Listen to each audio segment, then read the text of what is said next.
Hello, my friends. Thank you so much for joining me.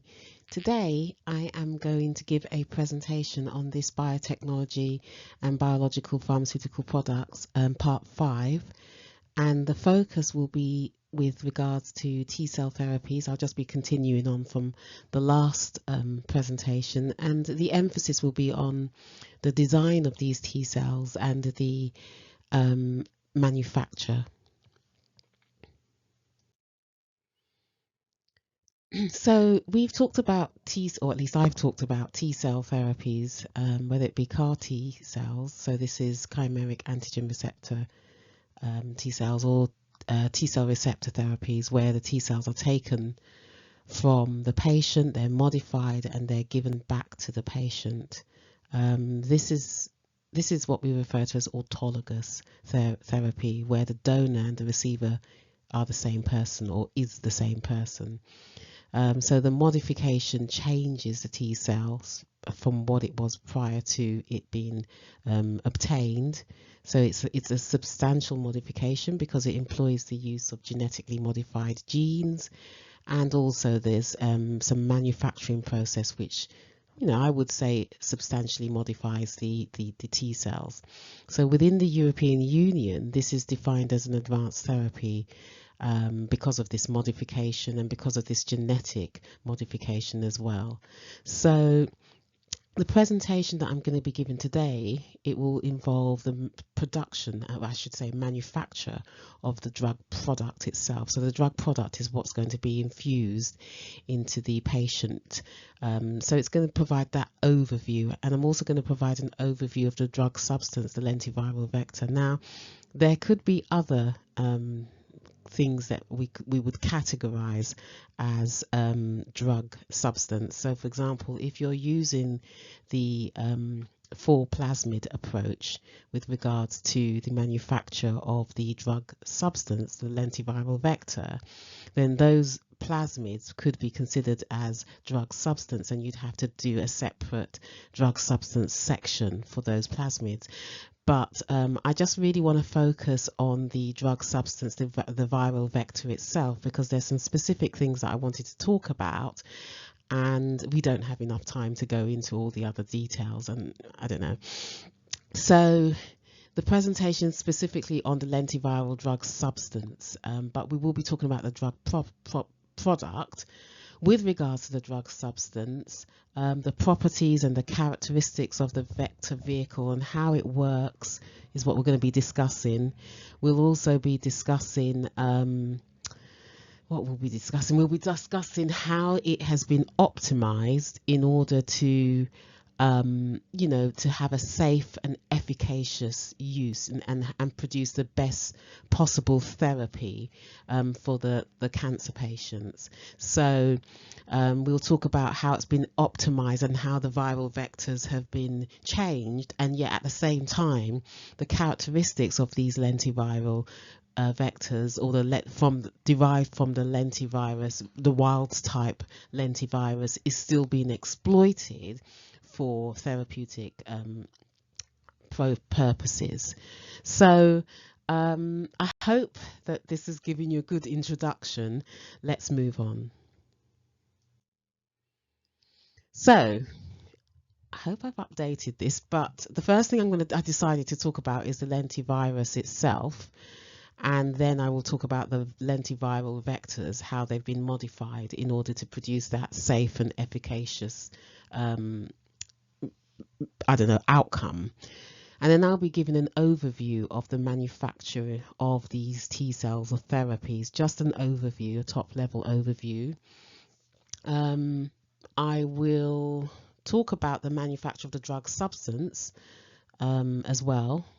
And then I might touch on some regulatory requirements. I haven't gone through the full information with regards to regulatory, and I will give references as to where to go to get some more information on that.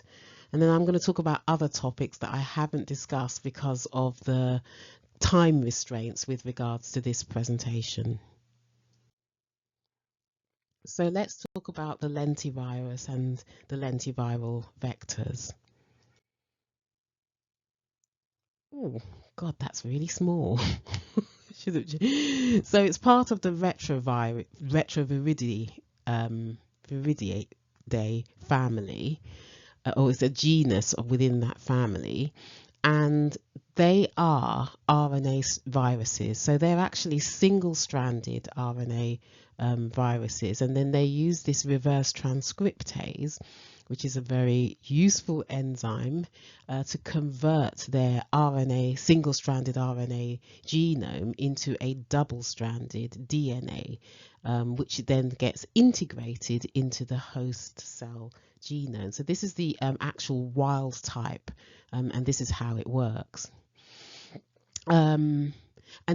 But the thing about lentiviruses and why we have exploited them is that they have certain key differences from other retroviruses, and that is, one, the ability to infect both dividing and non-dividing cells, and that's really crucial in terms of ensuring that we can, well, number one, in terms of how we can apply the modified viruses to various target organs or target cells. If they can infect both dividing and non-dividing cells, that makes it very useful to modify them, and that's unlike simpler retroviruses like the gamma retrovirus, which requires cell division for integration. The other thing is that it's got a complex genome, and we will go through that in a later slides with regards to what those regulatory genomes do, as well as the HIV gene itself. So those regulatory, those genes, they play an important role in immune evasion with regards to, especially, for example, have I got that there? Oh, I haven't got the M. There's another gene gene there that I haven't put in that list. But anyway, they play an important role in immune evasion and transcription regulation. Some of those genes that I've listed there are, they're minor, but they do play a role in that. And for those reasons, for the above reasons, because of the fact that they can infect dividing and non-dividing cells, and because of the fact that they integrate into the host cell genome, and therefore they can provide a stable long-term gene expression, we've used them in gene therapy, and they're typically derived from HIV-1, and these wild type viruses have been heavily modified, and most importantly to ensure that they are safe, and therefore they are replication incompetent. We remove that, and we take precautions to ensure that when we manufacture, we can avoid potential contamination of wild types, of hybrid viruses or helper viruses, if they're not required, in order to ensure and maintain replication incompetent viruses. So they're really useful for gene therapy as viral vectors, lentiviral vectors, but they have been optimized in order to prevent replication incompetence. And one of the ways that they've done that is this long terminal repeats. These long terminal repeats are used by the wild type for driving expression and enhancing gene expression, but we have inactivated those particular regions so that we don't activate or drive or enhance any kind of oncogenes or any potential for oncogenesis. So we've made those changes to the long terminal repeats to prevent that, and also to control the gene expression through therapeutic promoters and not through the wild type, the way that the virus itself has evolved in order to do that. What else have I got here? Necessary the regulatory elements. Those are the enhancement and promotion. So we've made significant changes to improve the safety of the gene, to prevent oncogenesis, and to control gene expression through therapeutic promoters. So I just did a diagram just to, I don't know, represent a pictorial representation of the genome, the lentivirus genome. So it's a positive single-stranded RNA, and this is reverse transcribed into double-stranded DNA, as I've explained, and it's integrated into the host cell DNA. So this HIV lentiviral RNA contains three major genes, I would say. It contains the GAG, the POL, and the ONV, or ENV. I don't know how you pronounce that. So the GAG gene, this encodes for the protective core and for matrix proteins. And these matrix proteins are they're responsible for viral assembly and also for infection. So those are really quite they're really quite important genes. The POL gene, this encodes for the enzymes. So it encodes for reverse transcriptase, RNase H, and integrase enzymes, which I will talk about. And these enzymes are crucial for reverse transcription and for genomic integration. So that's a really important code, the POL gene. And then the last one that I've got here is, although I will talk about some of the others, is the ENV gene, and this encodes for the surface glycoproteins. So these glycoproteins, I've listed them there. They're GP120 and GP41, and they are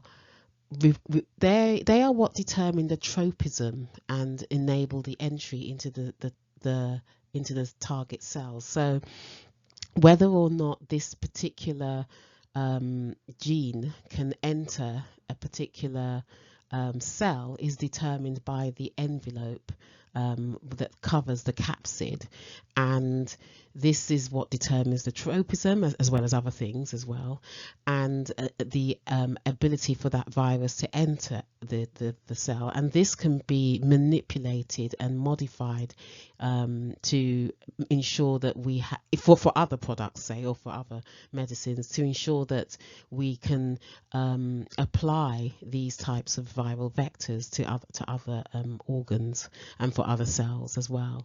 So that's kind of that. There are also two regulatory genes. They're the TAT and the REV, and these are they activate the viral transcription, and they also regulate RNA export from this. It's called pre-integration complex. So we have those genes and regulatory genes, and we also have these four accessory genes, and those are I'm just going to spell it out: VIF, VPR, VPU, and NEF. I can't pronounce it. And these enhance viral replication and immune evasion, but they're not really essential for replication in cell culture, but they're there in the wild type. I haven't actually listed them in this diagram, but they are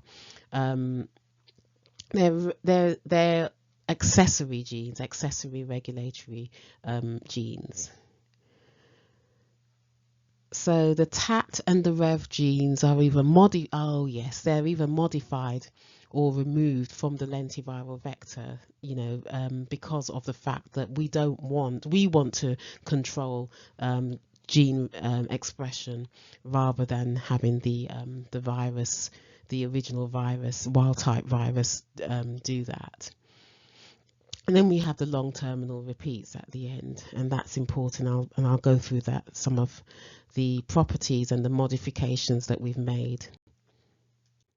So I've talked about the lentivirus genome in the wild types, such as HIV, but these lentiviral vectors that we're using for therapeutic purposes, they have been, radically altered in order to remove the pathogenicity and safety issues, obviously, that are associated with the HIV, to ensure that these drugs can perform and give a positive as much as possible therapeutic outcome. So we know about things like insertional mutagenesis. So we have made the amendments, if you like, or updated the or made changes to inactivate the genetic sequences that potentially can cause those problems. So these long terminal repeats, they have been inactivated because they're also responsible for they're responsible and necessary for integration. However, they have been modified in order to ensure that they don't promote, if you like, oncogenesis.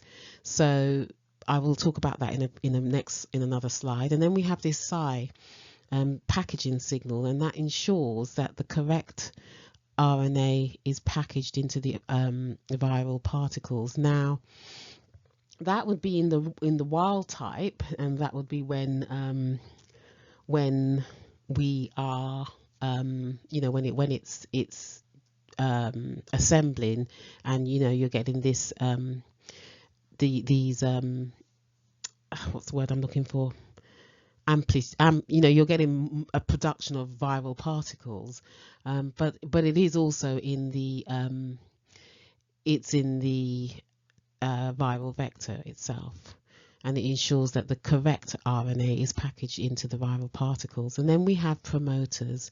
So we have this EF1 alpha and this PGK. So the EF1 alpha is the human elongation factor 1 alpha.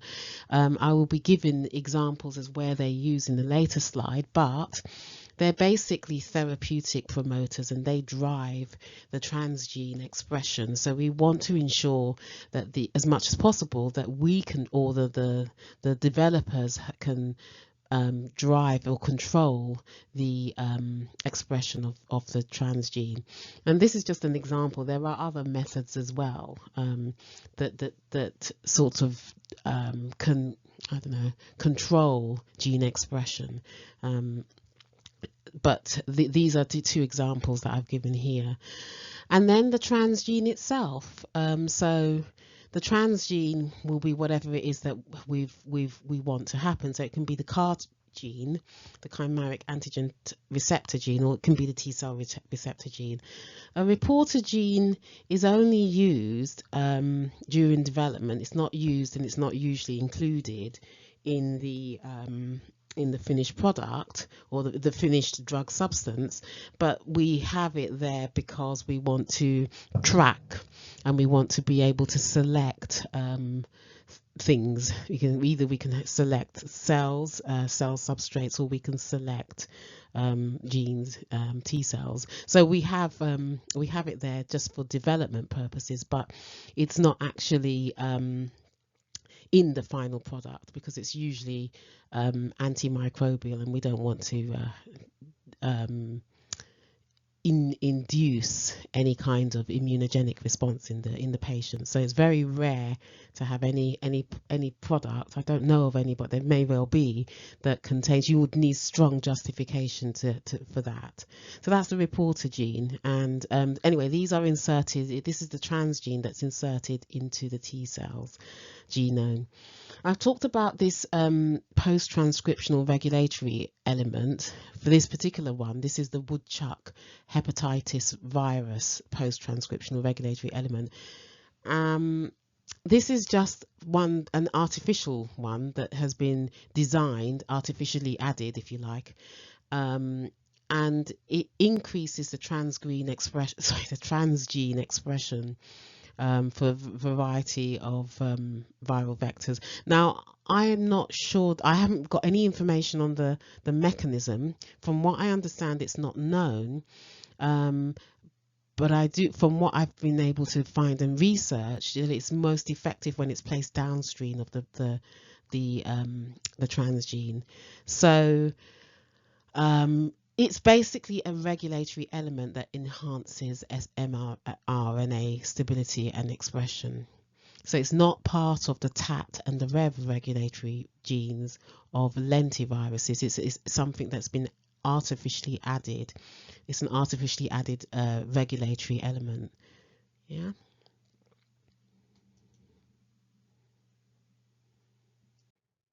So I talked about therapeutic promoters, and that is because we want to control, or the designers and developers want to control the expression of those transgenes.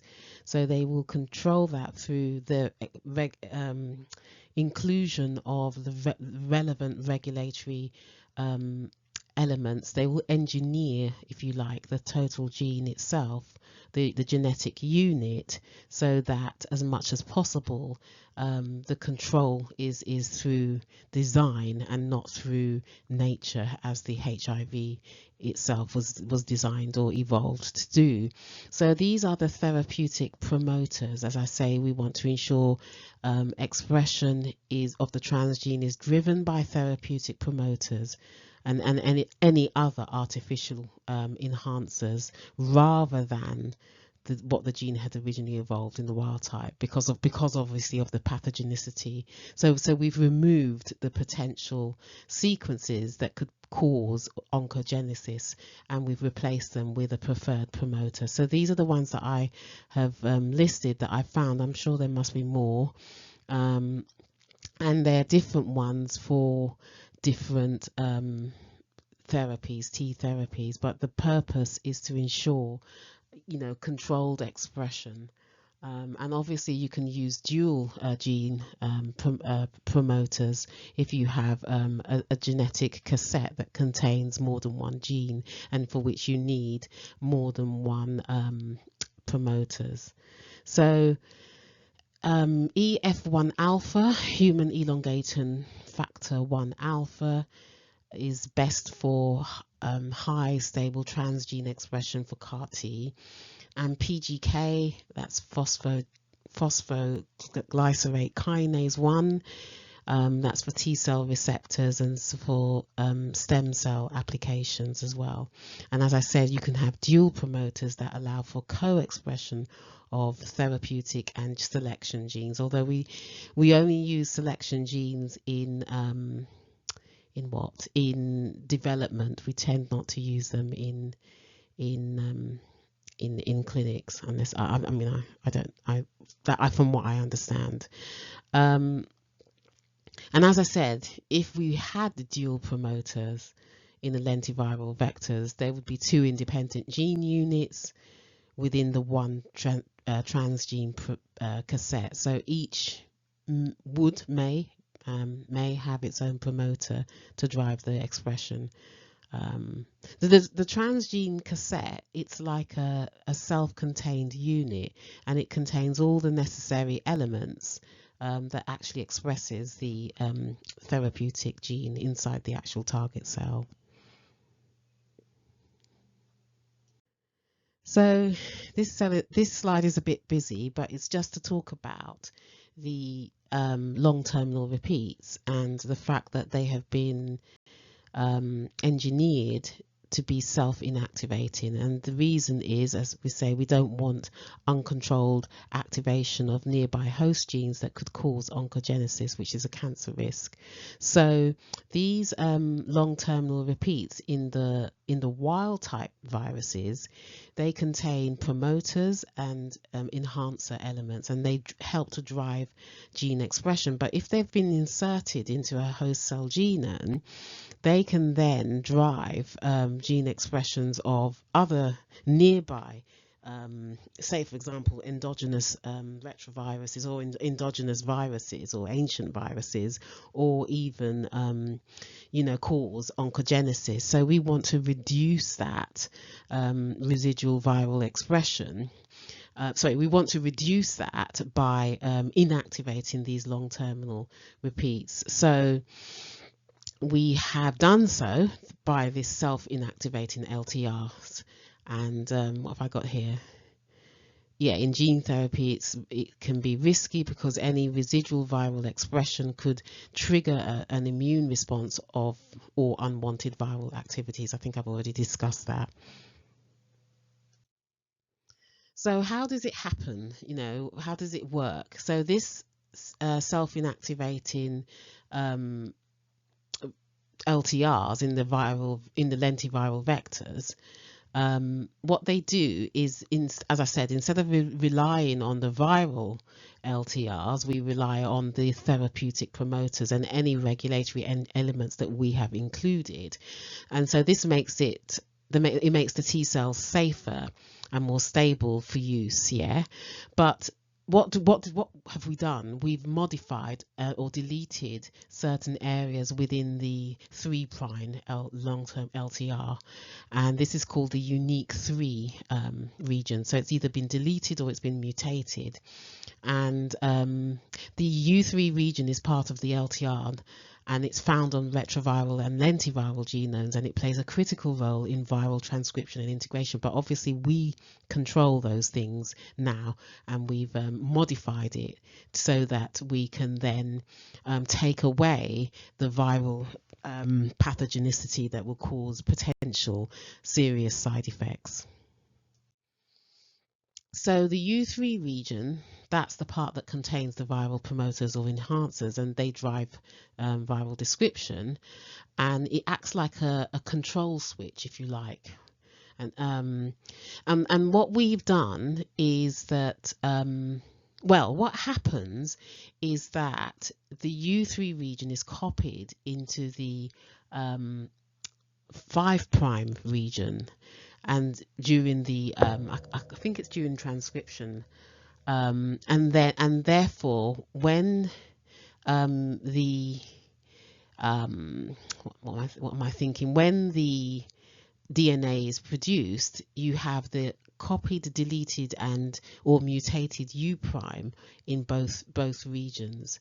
So the unique 3 is deleted in self-inactivating lentivirals, and when the virus integrates, the modified 3' is copied to the 5' long terminal repeats, and therefore you get the removal of and self-inactivation of the long terminal repeats. I guess I didn't really need this slide. It's just a summary of, the what I've said in previous, and I've talked about the transcriptional activity, oncogenetic risk, gene expression control, that in the wild type it's uncontrolled, whereas we want to control it by therapeutic promoters. It's high risk. The wild type is obviously high risk of insertion or mutagenesis. We do not use the wild types in clinical settings, but obviously the self-inactivating long terminal repeats are used in gene therapies. Right, so there's another thing that we need to ensure with regards to lentiviral and any viral vectors, and that is that we want as much as possible, unless the viral vectors have been specifically designed to take away the viral ability to replicate. So we want replication incompetent lentiviral vectors. And the reason for that is that if it's replication competent, then it will potentially change. You can change the transgene. You can change the safety. There's a whole host of potential side effects that will occur. And how does that replication competency occur? It can occur through homologous recombinations, where the sequences are of the gene of interest, or the transgene, is similar, or certain parts of the transgene of the cassette, the transgene cassette, is similar to wild types or helper viruses or even hybrid viruses, and therefore you can get this combination or addition of these genes to then create replication competent viral vectors.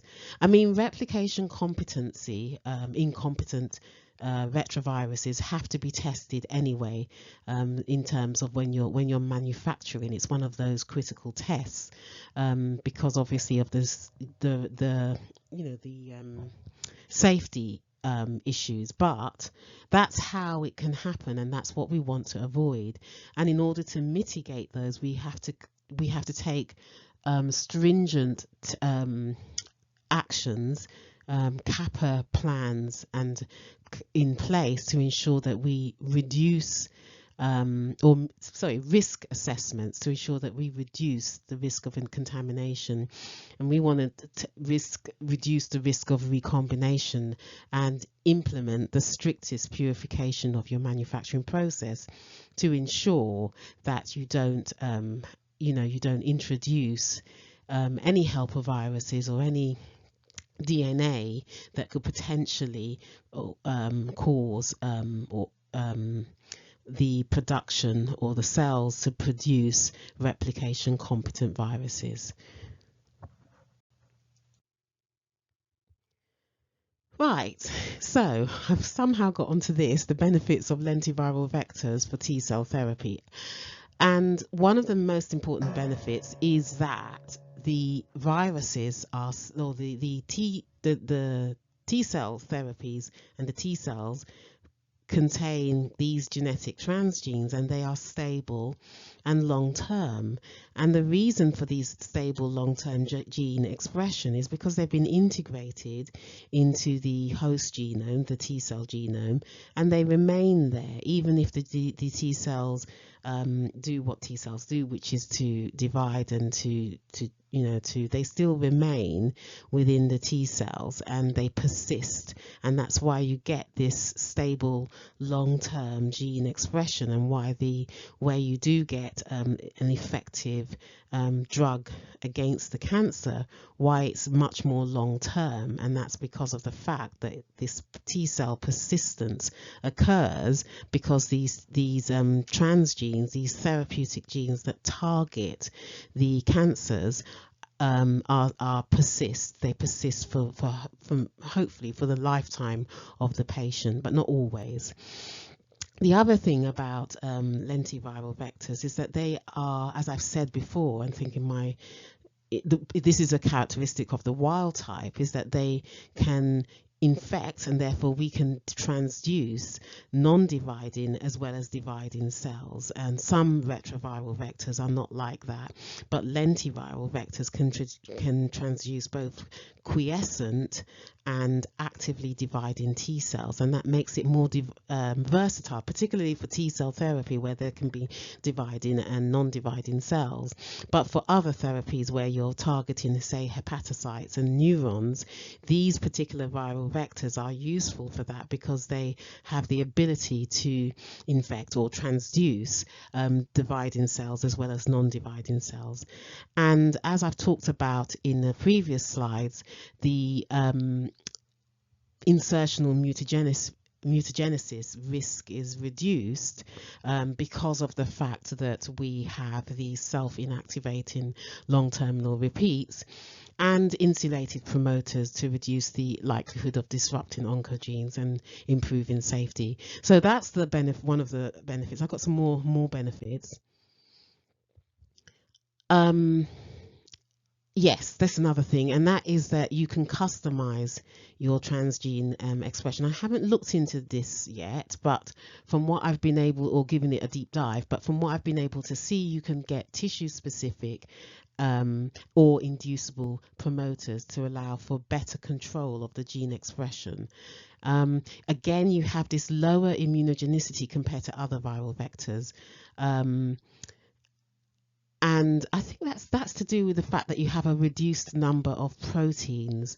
So therefore, the lentiviral vector triggers minimal innate immune activation. and reducing immune clearance. So you don't want that immune clearance, you know, of your transduced T cells. You want them to persist.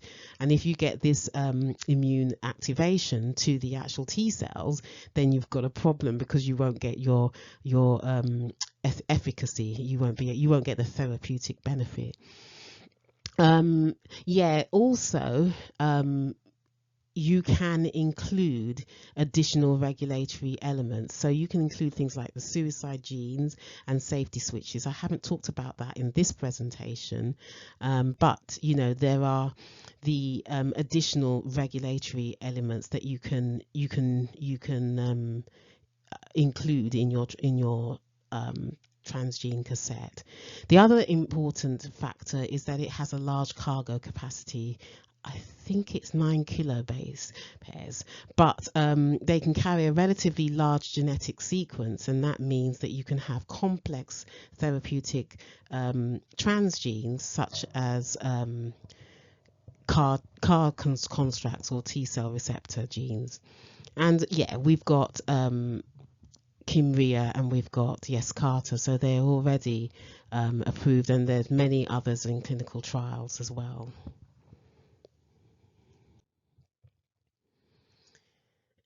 And another slide that I've put here with regards to the management of adverse reactions and adverse events. So we know we have a lot more history now and information on the adverse events, and we can you know, monitor, and we can take steps to you know, to control and benefit the patient. So we can, and I think that there are medicines that we can give the patient for these kinds of adverse reactions to reduce it. And we also know when it's likely to happen. Although for persistence, where you have persistent T cells, which is benefit and what we want, these from the information that I've been able to get, these adverse reactions still occur, but they can occur later on down the line. So there are ways that we can manage the adverse reactions, and that makes the use of lentiviral vectors very beneficial for T cell therapies. So the next part is the overview of manufacture of T cell therapies. Right, so this looks small on my presentation, but I hope you can see it. The first stage is the patient's PBMCs, so the peripheral blood mononuclear cells. These are collected via this leukapheresis. So this leukapheresis has to occur in compliance with good tissue practices. So you need to have the appropriate facilities, the appropriate equipment, the right documentation, traceability, shipping and storage, all of that. The relevant, I've talked about this in a previous presentation. And then the next step would be the T cell enrichment. You want to do that because you want to isolate the T cells from the patient's other peripheral blood mononuclear cells after leukapheresis. And that's because obviously the samples will contain a mixed population of immune cells. So they'll contain the T cells, the B cells, monocytes, and say, for example, natural killer cells and other leukocytes. So you just want to ensure that you only expand the T cells. So you want to isolate them, and you do so by this enrichment activity. And then these cells are then transduced. The T cells are transduced, and I'll go through that in another oh, sorry, I didn't talk about activation. Yeah, so I'll go through the activation in another slide, but the T cells are then activated to ensure that they can, before they're transduced, and this is to activate the CD3 and the CD28, the co-stimulatory parts, to ensure that they're primed for transduction, and then they're transduced, and then you expand those T cells. Selection only occurs really, I've got that in brackets, when during development, when you're trying to, you know, hone down your manufacturing process. But cell expansion is the next thing that occurs.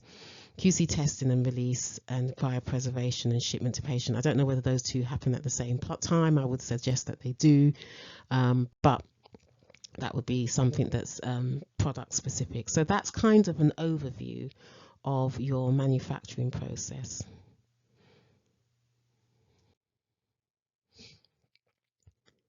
So, I think I'm going to apologize in advance because I forgot to change the numbering in this.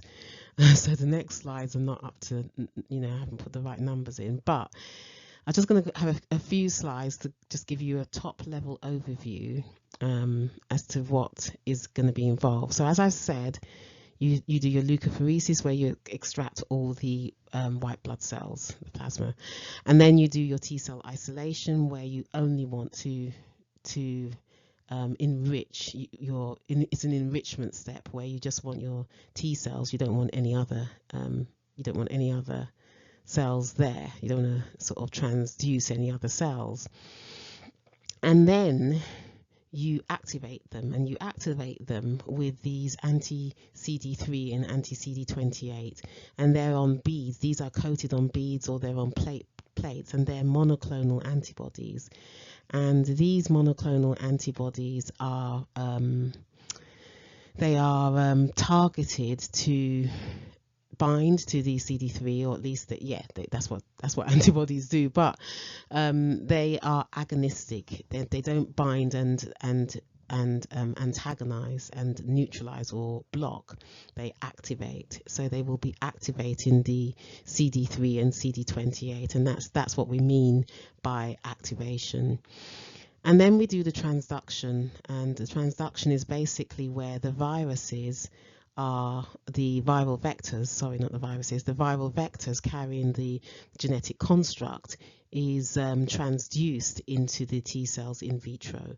And then what happens in vitro is that the single-stranded RNA is converted to double-stranded DNA via reverse transcriptase, and then it's integrated into this, and then it's carried off to the nucleus in this pre-integration complex, and then it's integrated into the genomes of the T cell. I just wrote some notes here. Let me just see if I've got everything here. Good tissue practice. Yeah, leukapheresis has to occur with good. It has to be compliant with good tissue practice, and the EU defines this in the EU tissue directives, the UK with the Tissue Act, and the USA with the 25 CFR 1271. And I've talked about facilities and techniques, testing, storage, distribution, etc., documentation and traceability. What have I missed here? So yeah, I've talked about the CD3 monoclonal antibodies. So the anti-CD3 is a monoclonal antibody, as I said, and it cross-links and engages with the CD3 receptor, and then that triggers this intracellular signaling, and that mimics the antigen receptor. And it's derived from mouse, but it can be a recombinant humanized sources. And the anti-CD28, again, that's a monoclonal antibody, and that binds and stimulates the CD28. So it reinforces this co-stimulatory that's normally provided by these antigen presenting cells, and it promotes the full T cell activation and proliferation, because remember, you need this co-stimulatory CD28 to you need both of those signals to get full T cell activation. So the antibodies do that in order to activate these cells prior to transduction. What else have I got?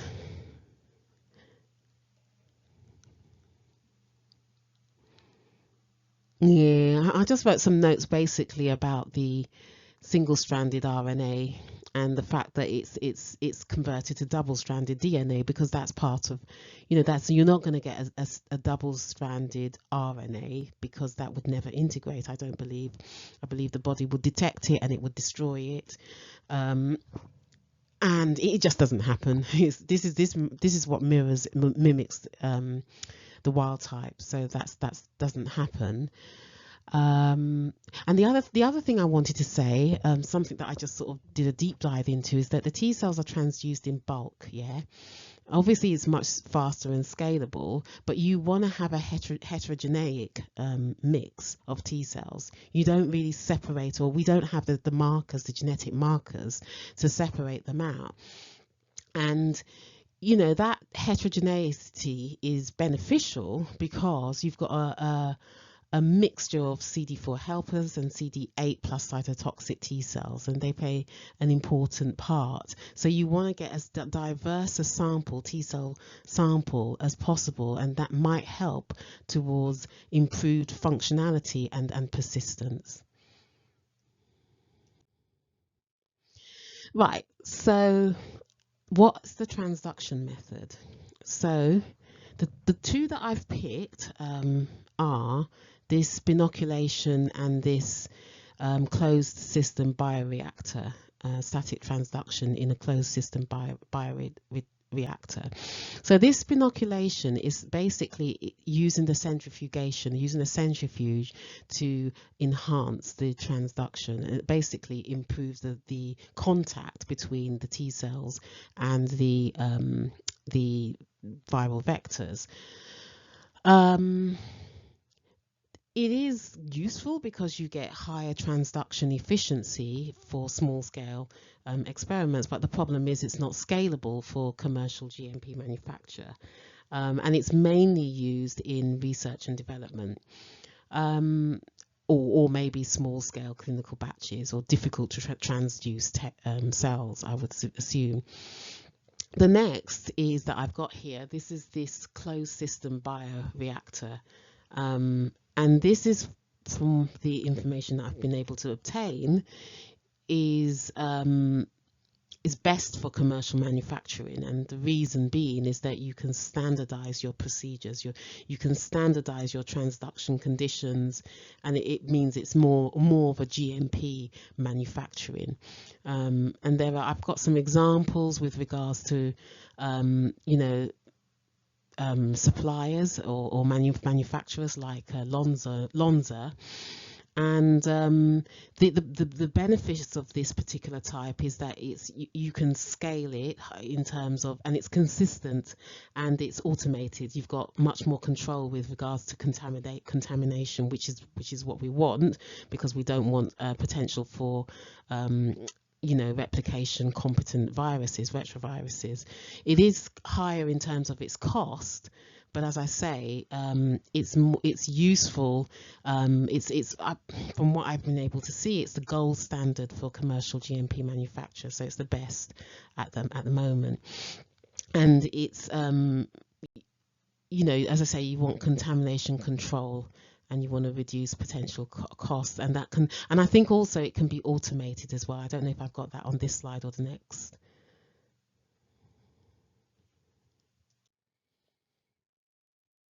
Yeah, I wanted to talk about commercial manufacture because these are patient specific and individualized drug products. So I then sort of went off in a tangent, I guess, as to why are we talking about commercial manufacture. And you know, each batch is going to be different because it's going to be unique to the patient, so that differs in terms of what we think of conventional commercial drug product manufacture. So I just wrote some notes here. So even though each batch is individualized, yeah, that's it. That you want to have a manufacturing process that is consistent, that is standardized. So you know, you want to have a standard way of manufacturing, and you want consistency. Even though you're going to get that donor variability, you still want that consistent way and consistent method of manufacturing, which you probably don't get in terms of the other techniques that I've stated, and also automation and control. And this minimizes human handling and reduces variability. And this could be a potential microbial contamination risk, you know, which we want to avoid, particularly with regards to wild types or helpers or hybrid viruses. Yeah, so apologies for the numbering here. But the next stage is expansion. So I mean, these T cells are grown in these I don't know, genetically modified T cells are grown in culture, and it would be a specially designed media to produce a large enough volume so that you can get a therapeutic use. And then you perform your QC testing, and these have to be to a specification. As well, you would also do drug substance testing as well. Drug substance, I think I talked about this in the introduction, where your drug substance could include your plasmids, but that could be supplied by a supplier with certificates of analysis, where you would have third-party agreements in place with regards to contamination, with regards to GMP manufacture, etc. So you would perform a QC testing, and you would do your batch release. Your testing would ensure that the genetic construct is what it should be, and that the viral vectors contain the transgenes, the producer cells that you've used to manufacture them. They're all out of the final product. You've done your impurity testing. There's no host cell proteins, no host cell DNAs, etc., etc. So what have I got? Yeah. So basically, you would do your expansion and then your QC testing. And then the last step would be to infuse the final drug product into the patient, and therefore the T cells will be these activated T cells that have been designed to target the cancer cells. Will seek them out and kill them and persist and remain in the patient in case these cancer cells come back again.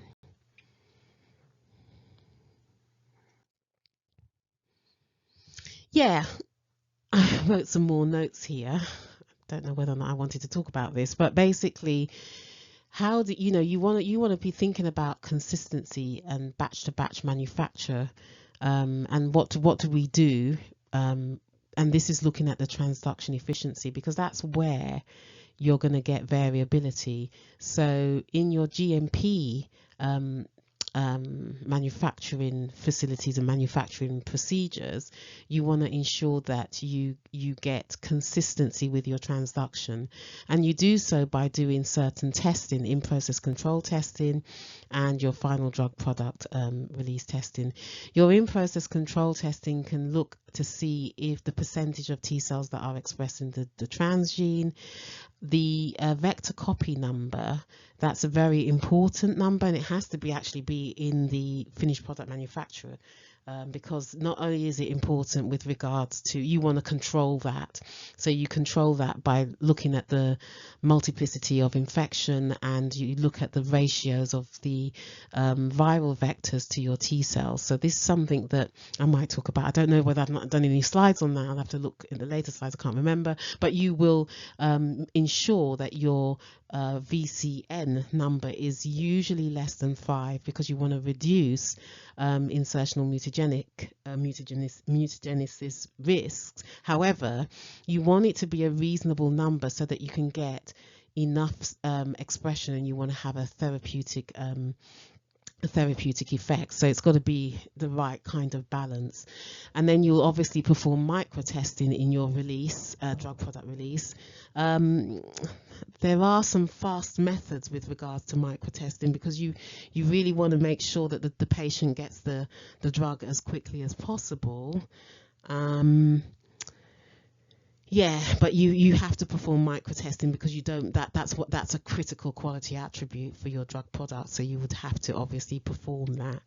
I was going to say something else and I've forgotten. Yeah, so basically this is the process. So you of the transfection or transduction, if you like, of the T cell, sorry, of the lentivirus into the T cell. And the way that we are measuring it is that we're looking at the VCN. We're looking to see how many integrations have occurred And that's how we're looking at the integration of the gene, if you like, or the transgene in the host genome, the T cell genome. So the first step is the infection. So the part of the protein that's responsible for that is the VSVG. This is well, it's the envelope, it's the viral envelope. This VSVG, vesicular stomatitis virus, I think. That's another envelope. It's basically a way that the virus is able to enter the cell, the T cells, or any cells actually. This envelope enables infection, it enables the virus to enter the cell. And then you have this reverse transcriptase, again, that I've talked about with the, reverse transcription using the reverse transcriptase enzyme, and that converts the single-stranded RNA into a double-stranded DNA inside the T cell. So this is inside this pre-integration complex. And this is just basically a structure, if you like. I think it's made of proteins as well. And this is where this occurs. This is where this double-stranded DNA occurs, and then it gets taken to the nucleus. And once it gets to the nucleus, it's then integrated into the T cell genome by the enzyme integrase. And then this integrated viral DNA is now, this integrated transgene is now a permanent part of the T cell genome. And this therapeutic gene is stable and it will express whenever the T cells divide.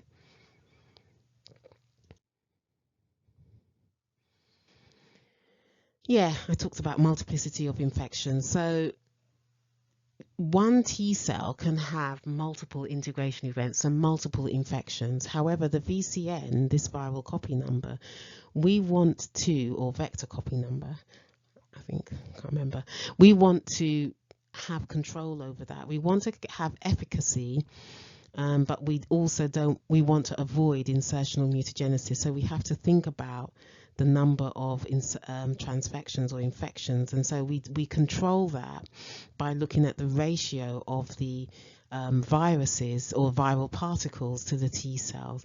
So this is this multiplicity of infection. How many viral particles are added per T cell?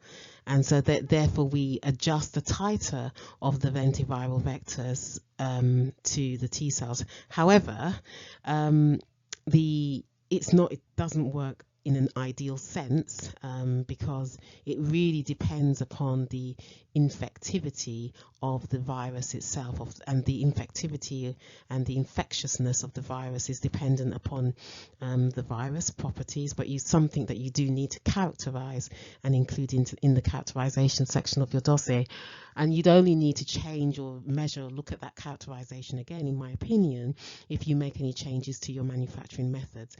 But your transduction efficiency is it's a measure of how T cells, how readily they take up the virus or the viral vector, and the integration of the T transgene into the T cell genome. And we measure that by the viral copy number, but we want to ensure that we have the right kind of proportion so as not to trigger insertional mutagenesis, but at the same time this depends upon the infectivity.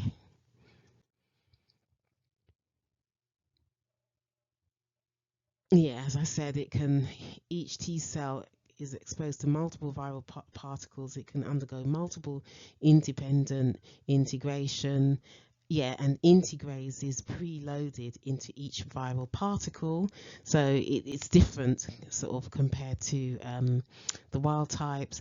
And we want to have a reasonable viral copy number, or vector copy number, I can't remember which, but we want to have a reasonable number so that we get the appropriate therapeutic effect, but we don't want to overdo it in case we get mutagenesis, oncogenesis.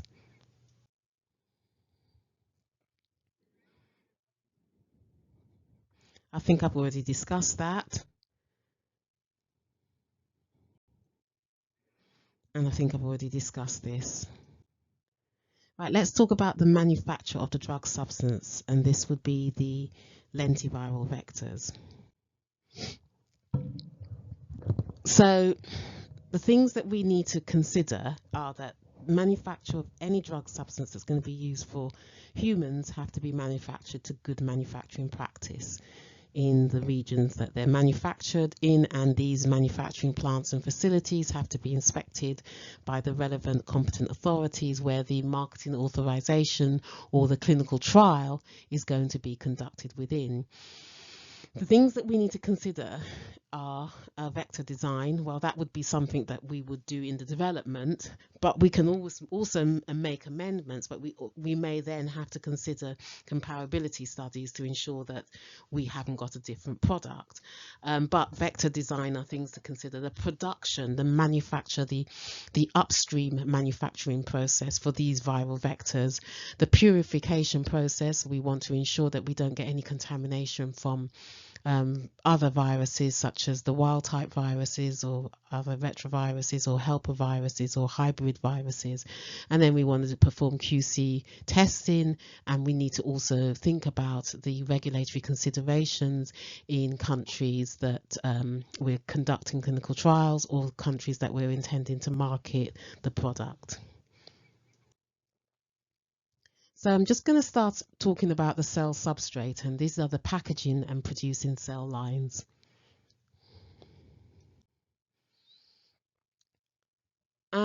So there are different ways that you can manufacture the viral vectors using these cell substrates. You could do the plasmid approach. This is the 4-plasmid system. It's commonly used. However, there are more effective ways, but this is used. I think that this is the packaging approach myself, but it can be used in producer cells anyway. But this is where you separate out the plasmids because you want to avoid potential, recombinant, replication competent viruses. So you want to make as safe a manufacturing process as possible, and you would separate out the components, so the transgene, the packaging plasmids, the envelope, and the inactivating genes. You'd separate them out and manufacture them in a stepwise approach. As I said, plasmids must be manufactured to GMP and undergo sterility and endotoxin mycoplasma testing. But this is one approach. So the cells, the producers or the packaging cell lines will then manufacture the viral particles via this route. The most common choice for these kinds of cells are HEC293. So these are human embryonic kidney cells. And these cells are easy to culture and they grow rapidly. And they're highly transfectable, so they're ideal, if you like, for viral vector production.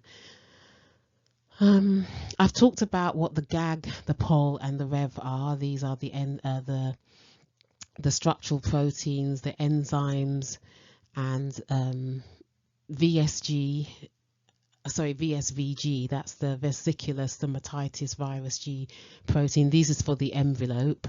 And I've talked about the regulatory proteins, etc.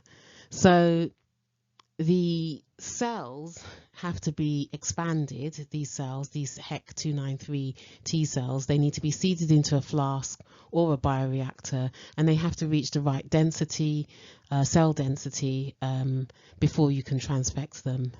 And then these cells culture media that's used, they have to have the right nutrients and the right conditions to support your optimal cell growth.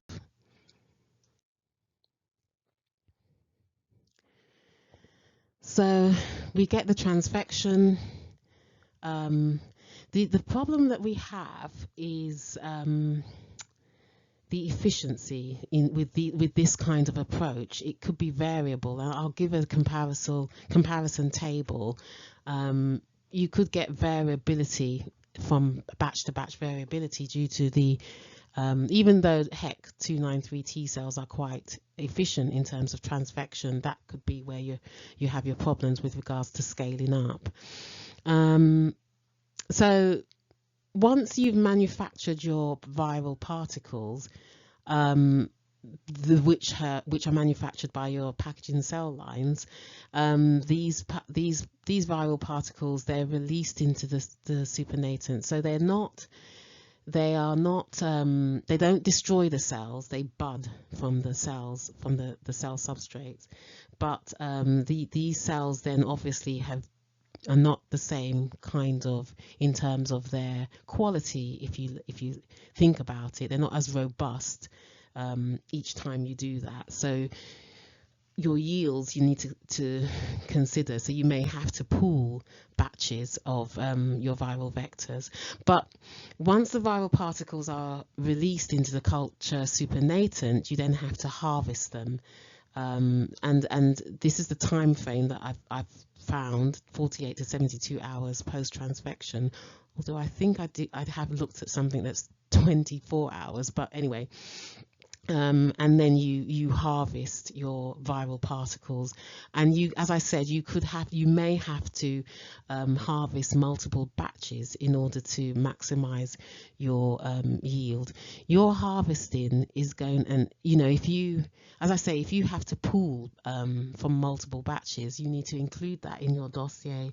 You need to give a justification as to why you're doing that, and that's the 3.2.S.2.2, the description of manufacturing process and process controls. And you really need to define what your batch is, and if you are pooling and combining sub batches, if you like, sublots, you might have to call it sublots, and why you need to do that. Yeah. So I think I kind of wanted to talk about, compare and contrast the key differences between packaging cell lines and producer cell lines, and I'll give some slides in the later slides where I'll talk about this. But your packaging cell lines, they provide all the enzymic proteins and enzymes and structural proteins needed for vector assembly. But your producer cell contains all the viral packaging components as well as the therapeutic gene, and it continuously produces the viral vectors. You have to supply your therapeutic genes separately by transient transfection to your packaging cell lines, whereas the producer cells, the therapeutic gene is stably integrated into the genome, so you can then do it that way. Really, the scalability for producer cells is better due to the fact that you're not limited by this variability due to your transient transfection or your transfection efficiency. And however, your producer cells, they have to be, your producer cells have to be fully characterized and validated, and with regards to your packaging cell line, as I said, you're going to get batch to batch variability, so you might have additional controls, but the complexity compared to producer cells is going to be less. And your production speeds, your packaging cells have faster setups, but as I say, it requires repeated transfections, and you may get variability due to that. Whereas your producer cells, where they may have a slower setup, you get this continuous production if the cells are robust enough and capable of producing, and you would validate that anyway. So I did a slide on producer cells, and I just stated that, that they're specialized cells and they actually produce the viral particles, the viral vectors. So they're like factories, they're cell substrates. You have to ensure that they meet the relevant quality, and you have to do all the relevant in accordance with the guidelines with regards to cell substrates. So for regulatory purposes, these are referred to cell substrates, or at least in the guidelines they are.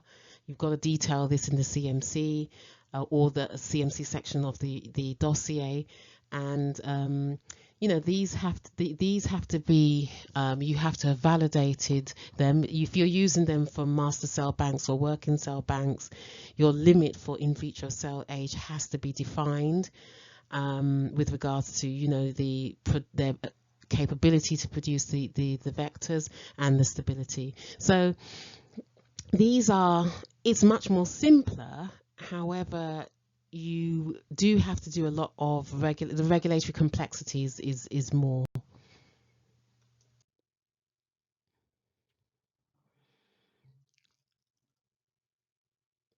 This is one of the things that you need to look at, and there is a regulatory ICHQ5 guideline, can't remember which one it is, with regards to your cell line characterization and control. So you have to give information on the source and history, because of the fact that this will give the assessors some idea with regards to the abilities of your cell to perform, to be fit for purpose. You need to perform genetic stability testing. You have to ensure that you are not going to potentially introduce any sequences or any that could potentially cause problems. So you have to screen for latent viruses, endogenous viral sequences, and again, you have to test for replication competent retroviruses, and you have to, if you're using your master cell bank or working cell bank and the end of production stage, and again, you have to test for all of these impurities. So these are in compliance with the regulatory requirements. These are the commonly used producers and packaging cells. So that's the HEC293T. Then we've got this 293FT, and it's a variant. And then to a small degree, you may use these Chinese hamster ovary cells. And after, as I said, after the transfection occurs, the lentiviral particles are assembled, they're released into the culture medium, the viral particles are collected by the supernatant, and the media is sort of, the medium is filtered to remove debris cells, and then you've got further purification steps that occur, and these can be ultracentrifugation and tangential flow filtration. And you can also do chromatographic tests, separation or purification to remove host cell proteins and host cell DNA. And packaging cell lines, I just wanted to compare and contrast the two. I mean, obviously, I've done that in the table preceding to this slide, but they're kind of like used as a development tool. So you do your packaging cell line because, you know, you just want to manufacture some drug product to a reasonable GMP standards, to test whether or not you can manufacture, to determine, to develop your manufacturing process. But you also want to get enough product for clinical trials. You know, there's no point investing in producer cells and, you know, your product isn't viable because it's not efficacious enough. So your packaging cell lines, they serve as a development and testing tool before transitioning to producer cells, which are used for, you know, commercial manufacturing of viral vectors for your drug substance. So your packaging cell lines are transient; they're an intermediate tool, and your stable producer cell line is more permanent.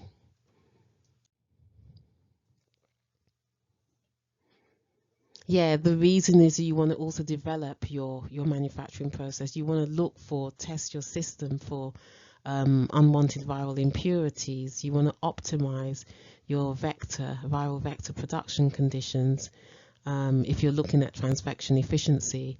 And you just want to validate that there's no unwanted recombination events.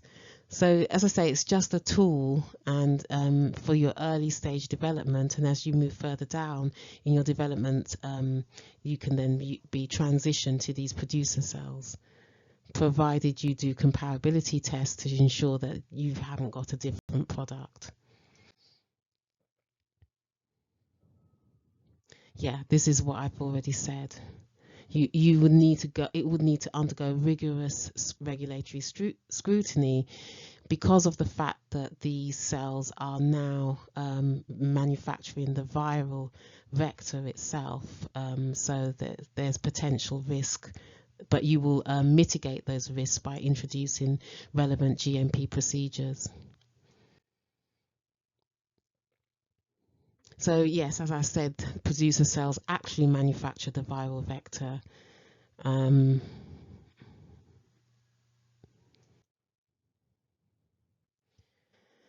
And you can basically, they're more efficient. You can scale up, and they're more efficient than the packaging plasmid approach for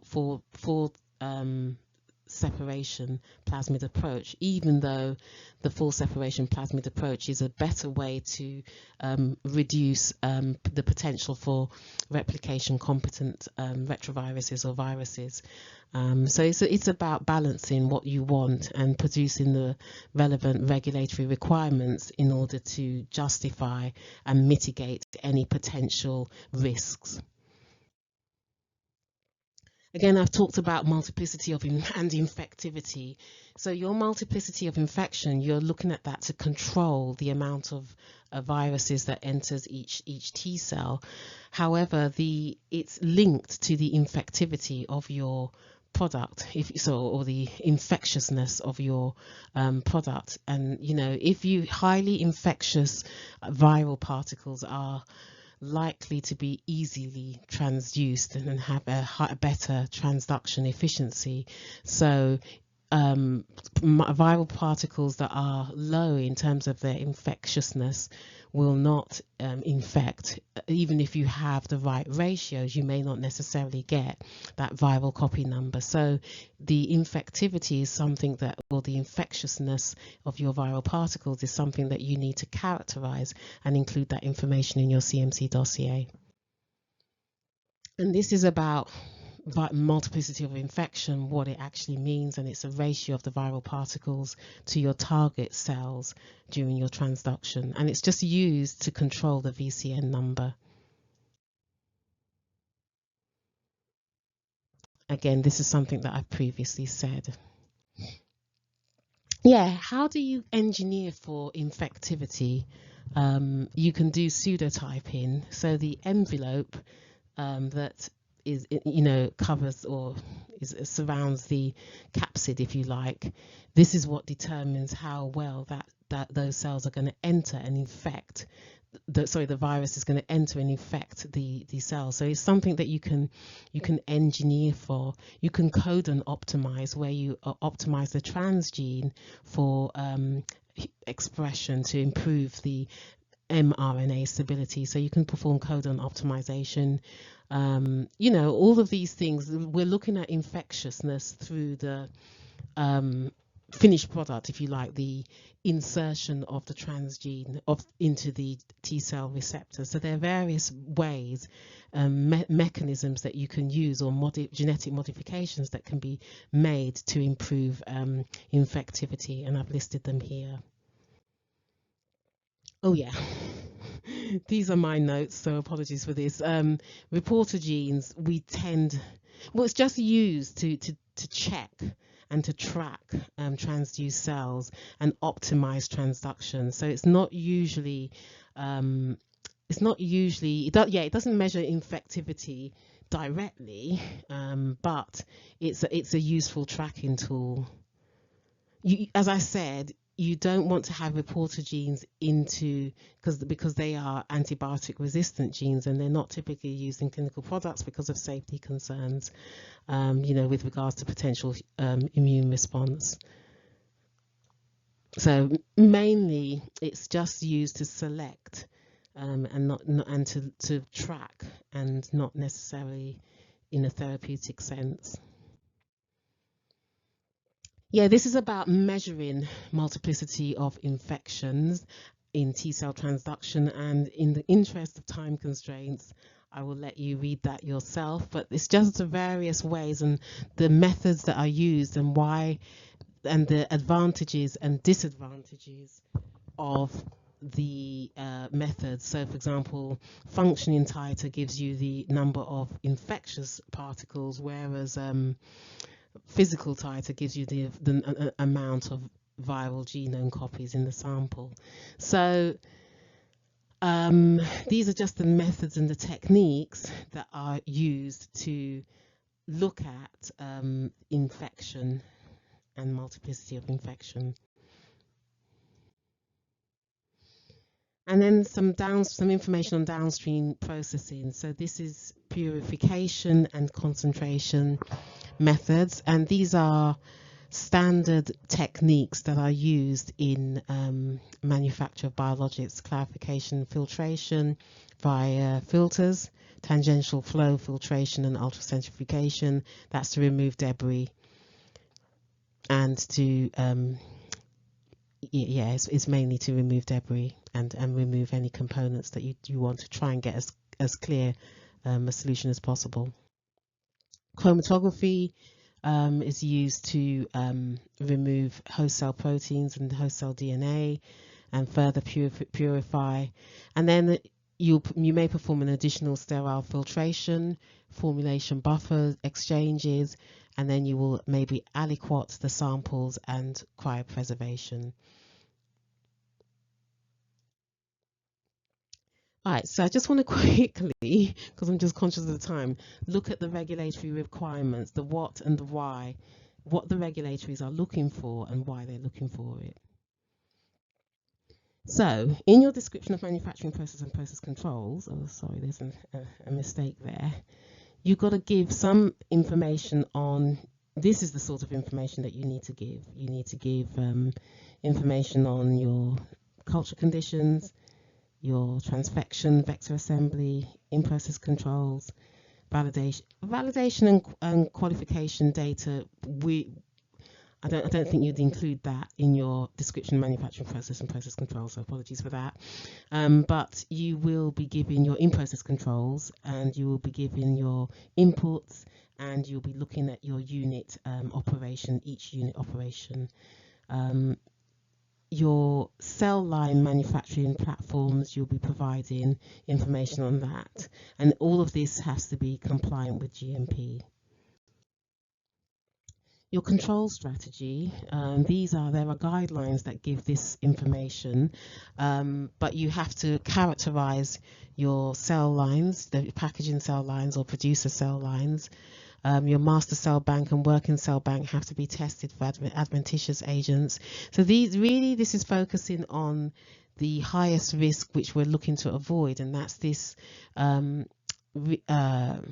replication competent retroviruses. So you really want to test for adventitious agents as well as other things as well, and you want to show that you've got genetic and phenotypical characterization. Your raw materials have to be provided in S23, and your plasmids, these have to be manufactured to GMP if you're using them, and they can be considered to be drug substances. Any reagents that are used to test has to be included, and you have to your supplier qualification and third-party agreements dependent upon whether or not they're providing those plasmids, because they're critical starting materials. And then another thing you have to do is you have to do environmental controls. So these will be aseptic closed systems, have to have validated cleaning procedures. This is part of GMP, good manufacturing practice, environmental monitoring. You just have to make sure that you reduce you perform a risk assessment, and these are actions to mitigate those risks to ensure that you don't have potential for replication competent viruses. So these are all the things that you take, and this is part of GMP.